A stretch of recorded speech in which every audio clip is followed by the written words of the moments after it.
Hi, I'm John Cruz, and you're watching Cruise Control. So today, since I've had a few questions about cop car speedometers and how to change them, I figure I would show you a brief gloss over as to how to do it, or how to service even a civilian speedometer cluster. Let's say you have a burnt out turn signal bulb or backlighting bulb. I'm going to teach you how to do that. Then afterwards, I'm going to showcase my 85 Crown Victoria police package. So, first thing you want to do, so I have this cluster sold already. I have this one that I'm just going to use for demonstration purposes. I know this car's nasty, but, you know, we're going to get through it. So, first thing you need to do is remove this panel. There's usually two screws under here. I think there's one Phillips here. I don't think there's one here at all. It would either be screws or little turn plastic clips. And then what you're going to do is you're going to take out all the screws around the driver's side trim panel. And I don't think you have to take this out, to be honest. I think this is a separate piece, which is great because otherwise you would have to get in behind this panel here and push this little button, pull the knob all the way out, and that'll include the actual shaft. Then you would unscrew this, and then the headlight switch assembly will come out from the back. But I don't think you have to do that in this one. So, remove all the screws, remove this panel. You don't have to technically remove this panel, because it overlaps. This one overlaps. This one overlaps that one. So once you have this out, then there's going to be four, I think they're 7mm bolts, if I'm not mistaken. I don't know the exact size, but I know they're small. And you would take those out. Now, what a lot of people want to do... Oh, I'm losing my footing. What a lot of people would want to do is then... Let me sit down. Then pry out the speedometer this way, and you don't want to do that because you will break it. So, how do you get it out? You actually have to reach in from under there. You have to reach in all the way up through all the guts and stuff, and then there is the speedometer cable attachment, which would be right here. It's a little plastic collar that attaches the cable to the cluster. You would squeeze it, pull it out. And then that will at least give you more ability to start cranking it out this way. And then, if you can, access it from back there. You would undo this connector, pushing these little tabs in. And then... God, I'm so weak. I'm such a fat, lazy bastard. There you go. And it would come off like that. If you can't get this out from the back of the cluster, then you'll actually have to pivot the cluster out, and you have to be very, very, very careful because these plastics, this is an 85, this is almost as old as I am. The 82 is even closer. I was born at 80. Shit, that's a bleed my eye. Hope it's not mouse turds. Damn it. Anyways, another thing. You will have to disconnect the shift indicator cable. This one's cut, but you can do it two ways. You can either take apart the cluster, these 4 bolts here, or actually 6 bolts. 1, 2, 3, 4, 5, 6, and then take the lens off, and then there'll be, the cable will come in here and it'll be spring loaded so that it always returns to park. And if you remove that spring and you unloop or you don't have to remove the spring, but unloop the cable, you could attach it that way. But the better way and the slightly more dangerous way is to, in the other video I had the collar that had the cable. So you would have to, there's a little pawl that's attached to this shift lever, and as you shift it pulls the cable around the steering column. You would have to detach the cable from that pawl, and they're very easy to break, and they're very hard to replace. Well, they're very hard to find because they're all super brittle and they all break really easily. So I would advise you would have to, if you have tilt, then you would have a plastic collar here that you'd have to remove. Then there's 5 Phillips screws, and then this whole lower shroud comes down. I would remove the top shroud too. The problem with that is that the top shroud does have a plastic tab that keeps it in place, so you might have to like kind of break that off, or finagle it out, like bend it in, and then slide the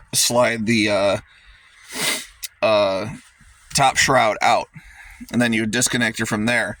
And also while you're doing this, you want to have it out of park. You want to have that shifter lever out of your way. So that's kind of how you do it. And then installation is reverse. And like I said, you'll want to, before you install it, you'll want to replace all of the bulbs. These 2 are for the backlighting. This is for the high beams. These 2 here are for the 4 for the warning indicators. These are for the turn signals.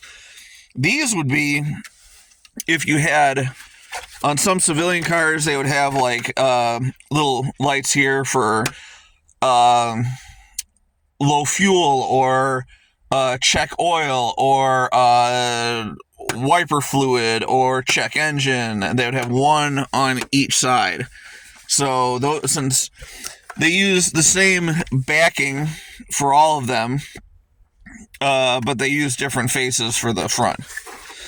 And while we're on the topic of speedometer faces, so I think see this one does not have the white trim around certified calibration and unleaded fuel only.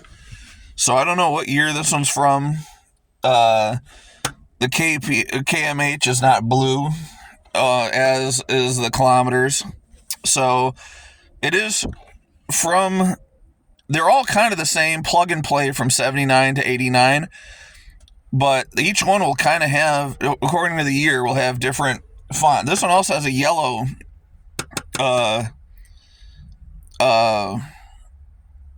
needle as well, instead of a white one.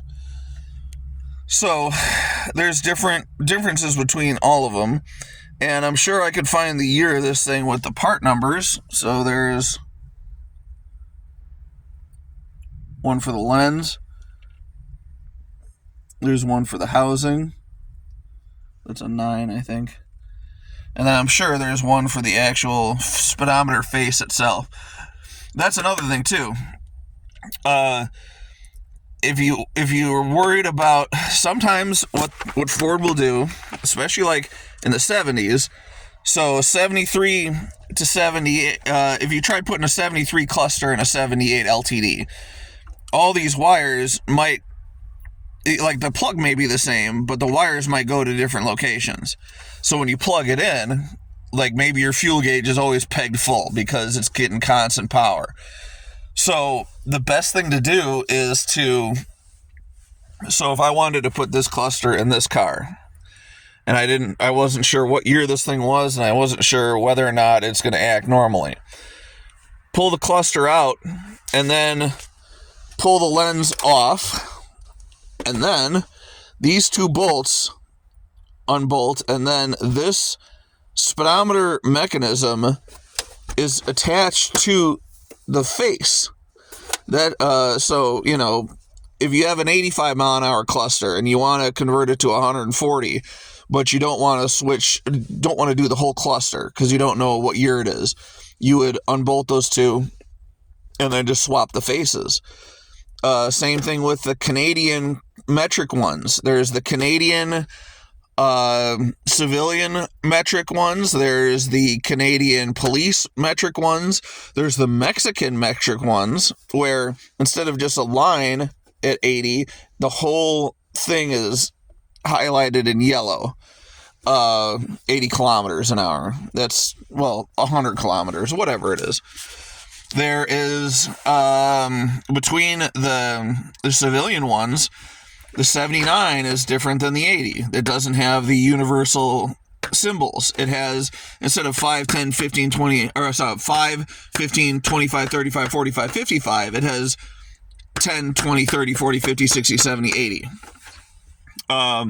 There might be differences in the color of the needle. There might be differences in the whether or not it has the extra lights and what they are. 88s and 89s have a completely different font and everything for their civilian clusters. So, just to recap, in order to change out just the cluster assembly itself, remove the lower panel, remove both the shrouds, unhook the cable, reach in, remove this panel right here with Phillips screws, and then reach in underneath and then unclip the speedometer cable. And also there's 4 bolts holding the cluster in itself. And then pry it out, or if you can get the electrical connector out, then makes it a lot easier to pry out. And once you got it out enough, then you can reach in behind that way. And then everything is reverse of installation. So I hope that helps for some people, because, what sucks is like you have a burnt out turn signal bulb, and now you got to take the whole speedometer face or the whole speedometer cluster out. But anyways, so let's take a look at this 85 Police Interceptor Crown Victoria. This thing, I bought it, actually traded a 77 LTD Landau for this car, and I think $1,000. So it's technically like an $800 car, because I wanted $1,800 for that car. It is a Virginia Bureau of Investigations car. And it is a true, genuine police package car. You could tell a couple of things because it has one key, and this key works for the trunk, the doors, the glove box, the ignition, everything. That's one way you can tell it's a police package car. Another way is the 140 speedometer. It has the power trunk relocated here. It has the ticket light, which you don't normally get on civilian cars. Oh, look at that. There's some, oh, what's this?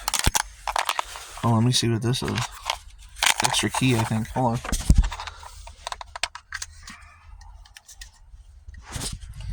Hell yeah, brother. Extra key. So now there's 3 keys for this car. They're all single keys. Yeah, tell it's an 85 on up because it has the soft horn button. 84 and previous would have wood, and then the blue oval. 84 and 83 would have the wood, the blue oval. 82 and to 79 would have wood with the crest. And on those, the horn would be honk honk. Here, it's just honk honk. AM FM tape, not tape. AM FM stereo, air conditioning. Really not much else. And 85 was the last year that they put the badging on the dash, I think. 86, 87, they stopped doing that. So, no spotlight at all. It never came with the spotlight. It was never a marked unit. And let's see. We got a flight bench in front. Headliner actually is in decent shape. I'm not going to lie. Except for the sail panel back there. And then extra shit in the back. And yeah, that sail panel's bad. It's moldy, it's mousy, it's full of bugs. It's all a fun time. And then let's open the trunk and see what we can find. These are Mopar, like Chrysler Fifth Avenue wheels on 225/70 15s. That's the stock tire size for the police package ones. You can see the ignition key opens the trunk as well. So, comes with an extra couple of basket weave hubcaps. Comes with a 4-barrel intake for 351 Windsor. And what size is this tire? Let's see. Is this another genuine police wheel? Or is it a civilian 14-inch? There we go. 225/70 15. And it's one of the kind of rare cop car wheels. These are 15x7. And they're 4.5-inch bolt pattern, and they have the nubs for the smaller caps, the Ford Motor Company caps that I have on my 82. In 90, they went to a bigger ridge. I don't know the exact size, but 90 all the way through 97 were the bigger shorty caps. You know, it's rusty. The body isn't super rusty, it's the frame that's the problem. So I'll get to that in a second, but that's the trunk. Comes with all the jack and the tools and stuff, so that's that. Take the key out. So there's like little rust on the body. You know, the rockers aren't good, but they're not terrible. Where this car has the problem is the crush box. The derby guys like to call it the crush box. The frame right under this fender is completely gone. Like, it's not connected to the rest of the frame. Let me put the key back. Then I'll show you the hood. I know, Jeffrey, you just bought that 86, and you were asking questions about under the hood. And this thing is pretty original. Joseph might have had it running, but it would only run in the start position. So he's thinking it probably needed a ignition switch, like in the column. So he's asking where the air pump was. That down there is the air pump. It's emissions crap. You don't really need it. If you do delete it, make sure you block it off so it doesn't have a big vacuum leak. So yes, there would be a snorkel that goes from here to here that connects everything. This thing would have a wing nut to hold all this down. This has already been replaced with an Autolite carburetor. This is a 2150, so the variable Venturi is long gone. And I don't know if Joseph did that or if somebody else in the Virginia Bureau did that. And let's pull this off. So one of these, I think this one is the transmission cable. It's called a throttle valve cable, TV cable. This is essential that this thing remains attached and adjusted properly, because if not, if this thing were to break and fall off, a lot of the multi-port ones have that problem. You know, the ones with the big sewing machine Mustang intake. What I feel like I gotta barf. Oh my god.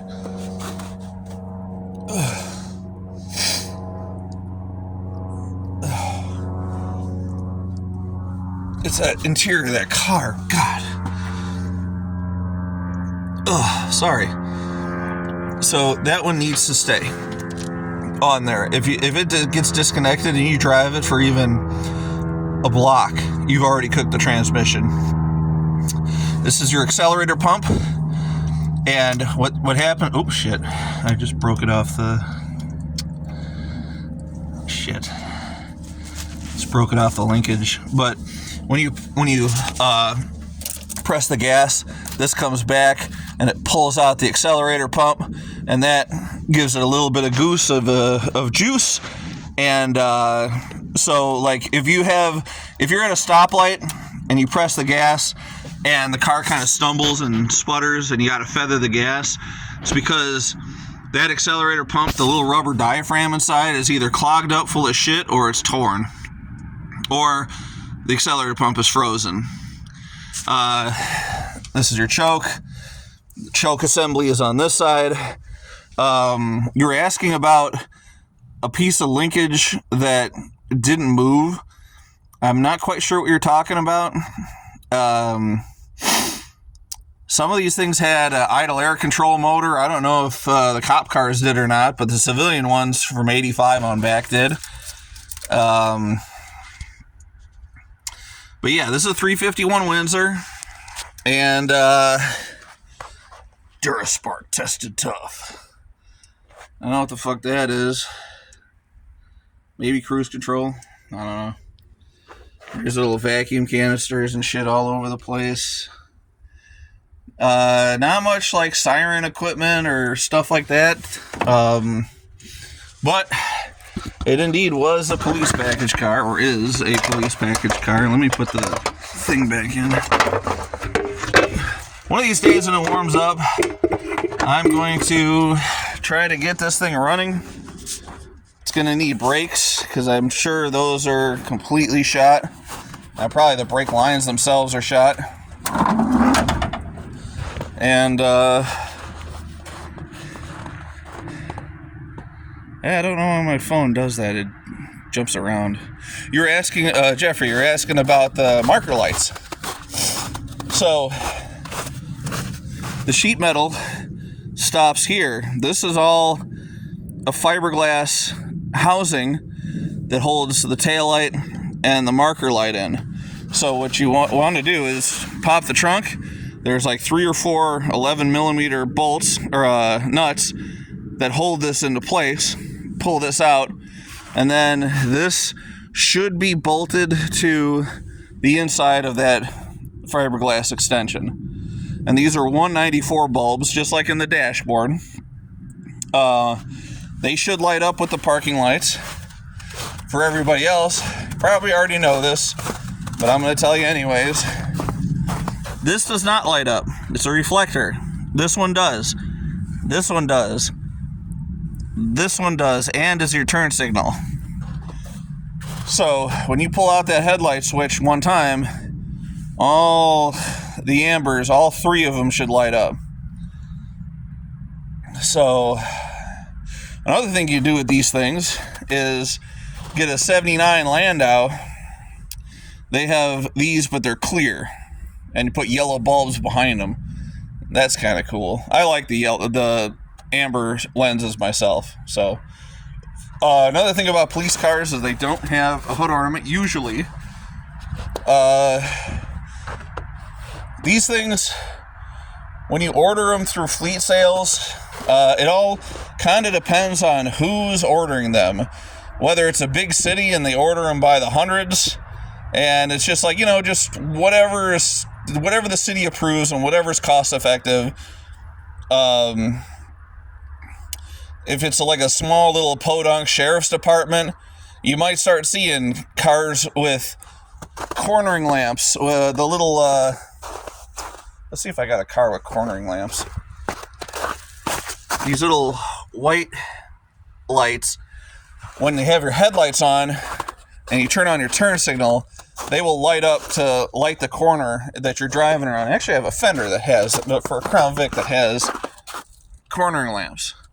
So it's not always 100% true, but if you see a cop car with cornering lamps on it, it doesn't, usually it means it's not genuine, but not always. Philip, he showed me a 91 or an 89 fire department car that had them on there, and it looked like they were original. Usually you won't find the black rub strips on the bumpers for the fleet cars. They won't have, so like the civilian cars will have the chrome. Let me show you on the other fender. Sorry. They'll have the chrome here, and then this will be a black piece that runs along the rocker of the car. And on the fleet cars, there'll be no chrome, but then the black piece will be a chrome piece. So if you ever want to do a taxi or a cop car or something, just keep that in mind. And the chrome civilian panels are easy to take off. Be careful if you decide to drill a spotlight in. It's got to be at the right angle, and it's got to be at the right, kind of the right altitude. I usually say line it up with the top of the mirror. So you would kind of drill in like right there. And they have to be level, but at an angle where the drill comes out like right there, give or take. And then if you do have a spotlight in your car, you want to change out the dash pad. Either you got to remove the spotlight or you got to remove the steering wheel. Otherwise you're going to crack it up. I did that with a brand new blue dash pad for the 82.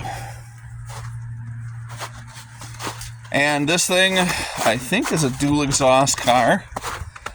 Yep, you can already see the pipes that are rusted out down there.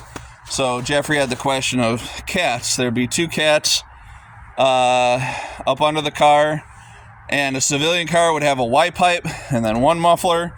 This car has 2 connector pipes, 2 mufflers, 2 tailpipes. So that's my 85. Thanks for kind of watching along. And yeah, so first thing I gotta do is get the LTD2 in the garage moving and up and running under its own power. Then get this thing started. Then I'm gonna start on this, at least so it lot drives, and then ultimately get that bad boy out. I know, Tony, you really want that car. I don't know. I would consider selling it, but I don't know. Yeah, I mean, had big plans, but there's just too many fucking cars in the way and just not enough money coming in. And then once that Oldsmobile is done, then I'll start working on this thing. And I know you guys are all like, oh, we don't care about any of that shit. We want to know about the Chicago Cutlass. And the Chicago Cutlass, I just got to pay the guy $900. It runs, it drives. None of the doors open. One of the windows doesn't close. But apparently it stops and runs and drives pretty much okay. So, all right, guys, take it easy. Keep it shiny side up. Keep it under 100.